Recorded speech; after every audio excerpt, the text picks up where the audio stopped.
There is a reason why markets did not react positively to the deal between OPEC Plus and the United States with regards to oil production.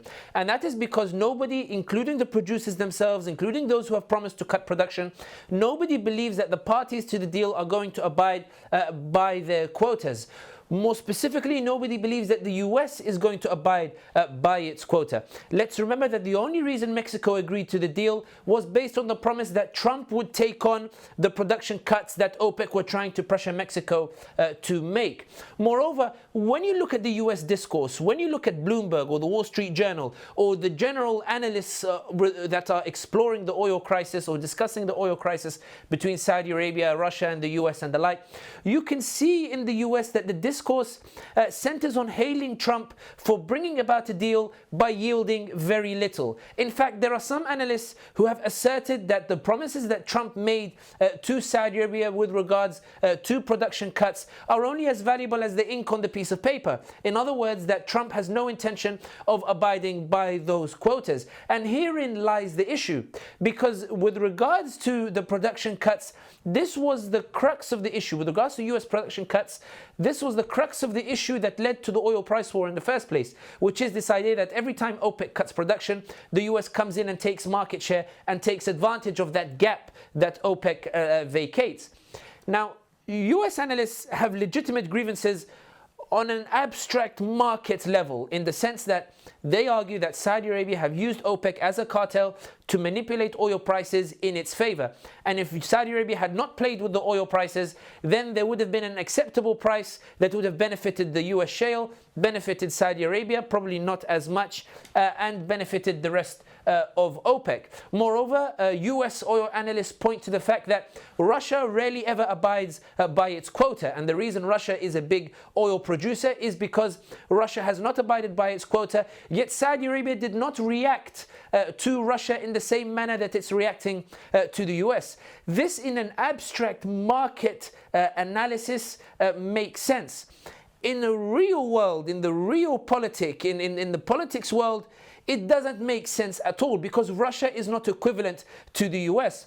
Russia does not have the capabilities of the US, nor does it have the same dynamics in the relationship between Saudi Arabia and the US. In other words, the relationship between Saudi Arabia and Russia is not the same as Saudi Arabia and the US. Many point to the famous deal, purported deal between King Abdulaziz and Roosevelt, oil in exchange for security.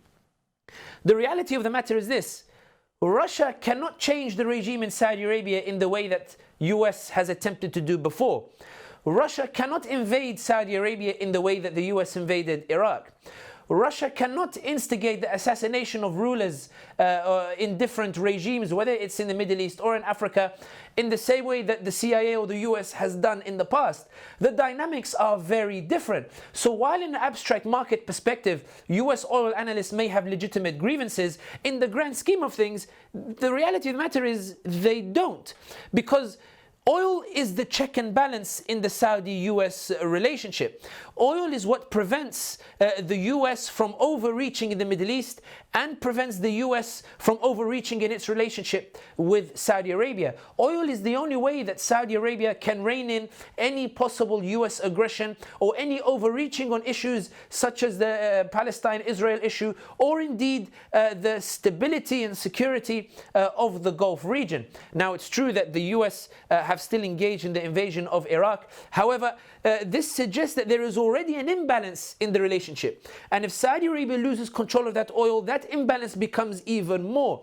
And this is why Saudi Arabia is so insistent that US shale oil cannot succeed. It cannot be allowed to have a stake in the market. It cannot be allowed to render the US into a major oil producer capable of dispensing with the need for Saudi Arabia's oil, for Saudi Arabia's weight in the oil market. This is the reason why, when we're looking at the discourse with regards to the oil price crisis, this is what it boils down to. Nobody reacts positively to the deal because nobody trusts US intentions. Nobody trusts that the US will abide by the production. And when we look at the celebration that Trump offered little in exchange for this deal, this only, for the outside observer, confirms the intentions of the US. That all of this is simply a desperation on the part of Trump, a desperation on the part of shale oil in order to rescue this endeavor to dispense with the reliance on Saudi Arabia. And Saudi Arabia knows that if the US dispenses with its reliance on Saudi Arabia's oil, then the next chapter in the relations looks very dangerous, looks very unstable, and looks very difficult indeed. And this is why the oil price crisis, there are two ways of looking at it. There's the market perspective and there's the political perspective. And there is this overarching perspective as well. If we look at it from the market perspective, Saudi Arabia is to blame. If we look at it from the political perspective, the US is to blame. If we look at it from the overarching perspective, then quite simply, if the US dispenses with Saudi Arabia or reliance on Saudi Arabia, the Middle East region is likely to see far more instability than we're seeing today. So what does it need for the deal to succeed? The reality is that OPEC believe that given that the shale oil companies are on the verge of bankruptcies, everything is in their favor. Let the shale oil companies become bankrupt. Let the US give up on its bid to become a major oil power. Let the US respect this agreement between Saudi Arabia and the US, oil in exchange for security. Let the US give up its ambitions with regards to oil and allow OPEC to control the market prices. And Saudi Arabia will go back to giving favorable treatment to the US in the oil markets. In other words, everybody will be watching Trump. Trump is the only person who can save this deal. The US is the only entity that can save this deal. If the US cuts production, if the US commits to what it has promised in the deal, then it is very much possible that OPEC will abide by its side of the deal and even contribute voluntary cuts to bring the oil prices back up, because it would represent a new stage in the relationship. Instead of an aggressive US, it will now be a cooperative US that will, in de facto terms, become suddenly part of the cartel.